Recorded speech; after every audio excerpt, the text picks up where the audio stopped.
Welcome to a special edition of CPAC Now America UnCanceled. We're here at the March for Life, and it's a snowy day, Schlepp. I don't think I've ever seen the March for Life. I mean, it usually gets cold, but this snowy? It's a snowy March for Life. Is that what you're trying to say? Yeah, actually, there was a March for Life actually quite a long time ago where it was a blizzard. And what it shows is these people, a little weather, it doesn't slow them down. And just like everyone worried about Iowa, they said they're not going to vote. It's too snowy. Well, that's until they met Iowans. And Iowans went out and voted, so there's a lot of excitement here. You know, it's obviously a year since Roe v. Wade was overturned, but the battle continues. What are the next battles that we're going to see on the pro-life front? Well, they're really in state capitals. Every state now has the ability to determine what their regulations were. Interestingly enough, before 1973 in Roe v. Wade, that's how abortion was regulated. The state capitals would regulate them. And one of the things that Roe v. Wade did that was so terrible is it wiped out all those state regulations. Most of them were fairly restrictive, or you might say the opposite, fairly welcoming to the unborn child. And the nation has spent half a century getting back to this place where states should by and large be regulating most aspects of abortion. So I know that when you're here, there's so many young people. That's the part that gets me, which makes me think in a good way. That makes me think like we have real hope. We have real hope for defending the unborn. We have real hope in really pushing the culture of life and ending this culture of death and extremism by the Democrats. What's your sense when you see all the people here coming from across the country? Well, we're here with a bunch of Notre Dame students who made the 9-hour trek, probably longer, in a bus. There's people here from every state in the country, a lot of young people. And it's really a boost to your spirits, right? Because we're always told the country's lost and young people are all woke and young people are secular. And it's just not true. It's just they want you to think that. So have great hope. A day like today is a day of hope because it's about one person standing up for the rights of another person that can't speak for themselves. Yes, well, there definitely is a revival, and I know God is with us here in this incredible event that we're having at the March for Life. Cold, but let me tell you, warm in spirit. So we're going to be talking to a lot of folks here on the ground and really getting a sense as to what the March for Life means for them. So take a listen, and I hope you enjoy all the interviews we're going to be doing here. Well, I got to ask you, though, we're seeing, I was talking to a dear friend of mine who basically said there are less people this year because, there was the overrule of overturning of Roe v. Wade. A lot of these activities are happening at the states. But why shouldn't we lose focus here at the national level? Yeah, I think, well, this is the biggest stage. And I think if we can still have the potential to make the biggest impact here. And as unifying as, this imagery of this unification is phenomenal. And I think it's you can't replicate that anywhere else, even if you go to the States. Here it's still like everyone is here from all over. And I think that means something, especially beyond just the state level.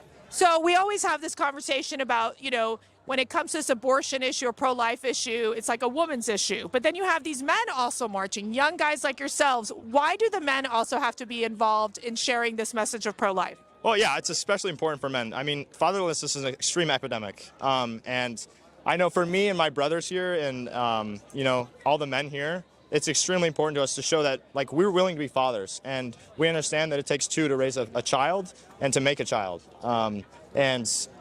Yeah, and we're just here to support that and just to emphasize that. Well, Keegan, thank you so much for joining me. Okay, so we found this big, ginormous family here traveling from Pennsylvania and Georgia, and I'm here with Michael Lambert. Okay, Michael. My wife, Jessica, and my sister, Sarah. Okay, great. Hi, Sarah. Okay, and who's our special guest here today? Where's Maggie? Where's Maggie? There's Maggie. Okay, what brings you all to the march? Well, first of all, we love Jesus. Mostly, and then he loves babies, and he made each one of them very special. And the fact that there are people that want to kill them is a scourge on the world. That's right. Like we've never seen before. That's right. How many children do you have? We have 10. And That's a blessing. And they have 6. Yeah, I have 5. So with that man right there. Yeah, wonderful. Yeah. So it is truly a blessing. And people are saying, just have a couple kids or one kid. Why? What is the blessing of a big family? You have a community. That's right. And you live with your best friends, and sometimes for the boys, your worst enemies. but that's okay.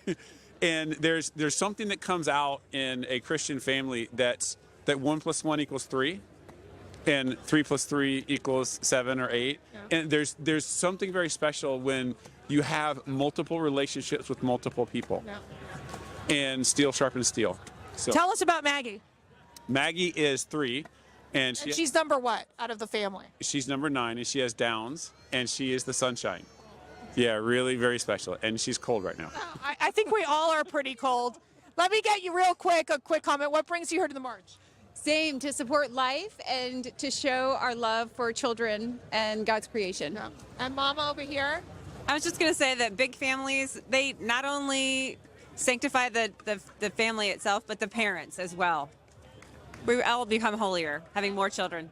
Amen. I agree with that. Well, thank you so much for stopping by at the CPAC crew here, and have a wonderful march. Thanks for the work you do. God bless. God bless. I just found a big group of very rowdy University of Mary from North Dakota. All these fabulous students being here. All right, guys, you guys ready for the March for Life? We are. Yeah! Okay, they're very excited. All right, what's your name? John. John, you're a guy. Why do you care? Why do you want to be here? Why is it important to be pro-life? I think that every life matters. It's really about like the sanctity of life and promoting a culture of life. And why are you here today? I'm here today to support life, you know. All the unborn children, they deserve life, you know. And what do you think? I know your voice was not doing too good, but you're going to have to share. You came over here all the way from North Dakota. I mean, that was a long drive. How many hours? It was like 36 we were on the bus for. Yes. So, yeah. But why is it important to be here in Washington, D.C.? I know that Roe v. Wade has been overturned, but why be here in D.C.? I think it's just great to support it and be here and be present and just show everyone that this is important and we need to keep doing it.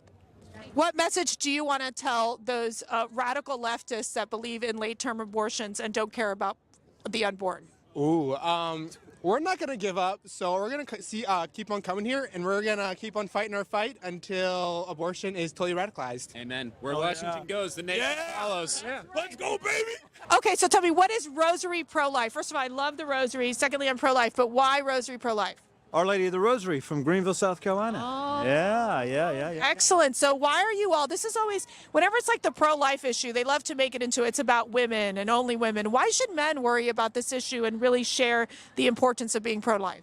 Oh, it's a great question. Well, because, women are being killed in the womb too, and men, we're here to support our daughters, we're to support our mothers, our sisters, and life is precious on every level, and we love it. All right, what brought you here? Our whole community and everything that Charlie just said. You have your opinion too, which is great. I happen to agree with it. That's great. It's a passion for life. Say that again. Passion for life. That's absolutely why we're here, because that's where it all starts. Without it, you have nothing. That's right. And then how do we deal with these sort of radical extremists that push for late-term abortion, where there's no concern for, or really that they try to promote it as it's being about pro-women, which is just outrageous? We just have stand up to life at every level, on the judicial, legislative level. Go out to your abortion centers and protests at every level. But ultimately love, right? We have to love people and show them that we care for them, even if they're on the other side. That's right. To add to that, facts. We got to show them the facts, because that's the thing that they don't like to hear, is the facts that women after these abortions are not better off. They're way worse. So that's great. Well, you all, thank you. I'm assuming you're going to agree with both of these guys, right? That is correct. Okay, everyone, I just found Grace with a bunch of these incredible, beautiful children, and here you have Babies Have a Right to Live. Did you make that? Yes. What is your name? Molly. Molly, what's your name? Ryan. What's your name? My name is Sean. How about you? Finley. What? Finley. Finley. Emily. Kaylee. All right, and you're Grace, right? And this is Billy. Too. All right, Grace, what made you bring all these beautiful children here with you today? Well, I've been raised pro-life my whole life. My mom took me here for many, many years, and I promised myself when I would have children that I would bring my children. And how many kids do you have? I have 6 children. Oh, what a blessing. I have 5 girls, so I totally understand. Where are you? Your first year. This is your first year, and you're going to march in the snow. This is so exciting. Where are you from originally? Pennsylvania. Pennsylvania. And so when you talk to the kids about this issue of pro-life, what is the big message you tell them? Life begins at conception, and we need to protect life born and unborn. That's right. Billy, what do you think? The same. I know who's in charge. How about you guys? What do you guys want to do today in this march? I don't know. Stand up for the babies who don't have the right, that they don't have a voice. That is right. Stand up for the babies who don't have a voice. This beautiful family. God bless you all, and thank you for coming to the march.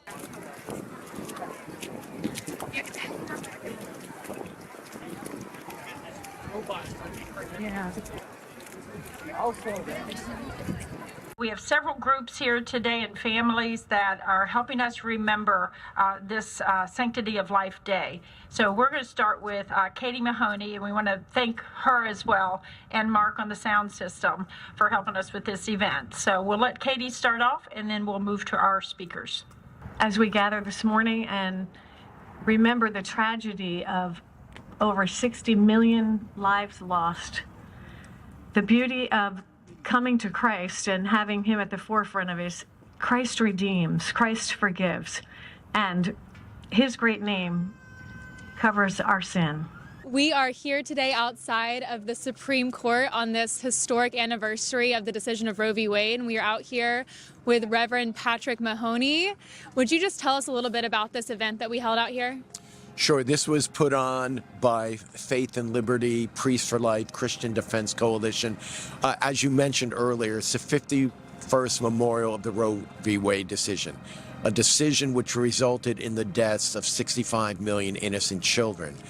Each one of those children had meaning and purpose and value and dignity. And so we are here to honor them. As you can see, the flowers right there, as I shared earlier, they represent teachers and professors, IT students, moms, dads. These were lives.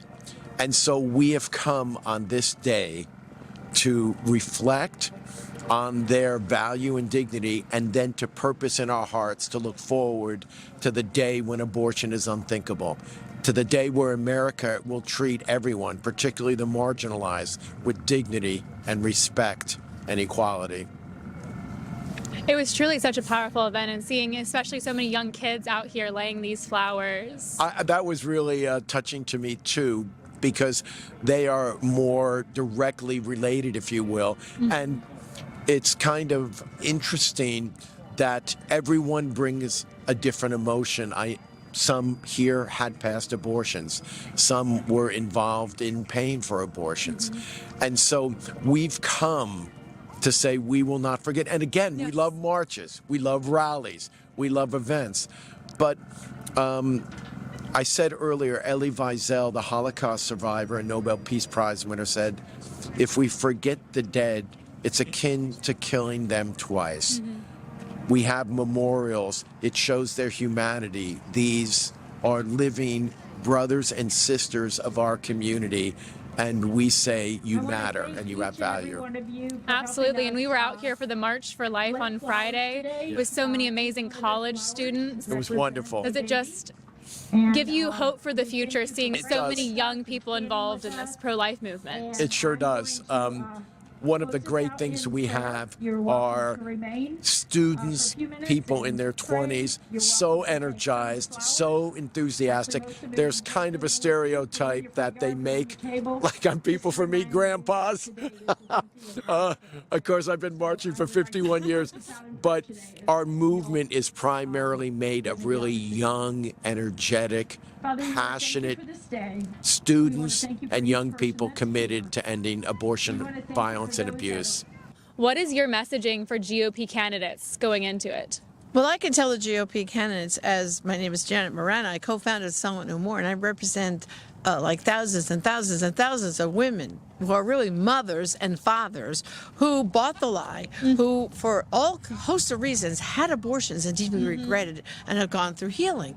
And the message really is, we want to make abortion unthinkable. It's a human rights issue. And what they have to understand that these are mothers and fathers who are killing their babies. That's basically what it is. And when they use rhetoric like banning abortion, well, we don't know about what limitation we want. No, the goal is protection. Protection of babies and mothers and fathers, that they don't have to feel. The government should be doing a lot more for families, that any young lady who becomes pregnant in college, she's a mother, and we're going to tell her now we're going to abandon you. We're not going to help you. That's not America is about. No. So all the money our government spends on all kinds of things, we could be ending abortion if we work together to give moms real choice, real help. Because when we listen to the voices of women who've experienced abortion and regret it, they didn't choose, most of them didn't choose abortion because they wanted it. They felt trapped, abandoned. No one was lifting them up with hope and saying, yes, we will help you get a job. We will find you a place to live. We will help you with your medical bills.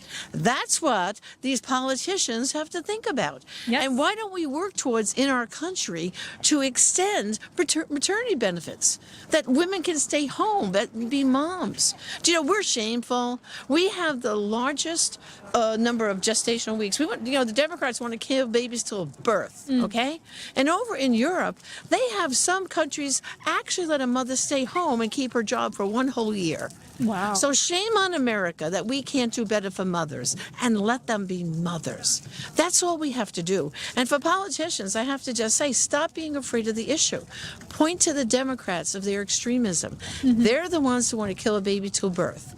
What you want to do is, you don't want to ban abortion, you want to protect mothers. You want to protect babies. And you want to give those mothers the necessity, the things they need to be mothers, and still keep their education and go to college, and still keep their job. That's what these politicians should be doing. And they don't need to be arguing about what gestational age ban they want to get behind. Heartbeat, 15-week. No, it's not bans. Bans are what they want to do, the other side. They want to pigeonhole us into that.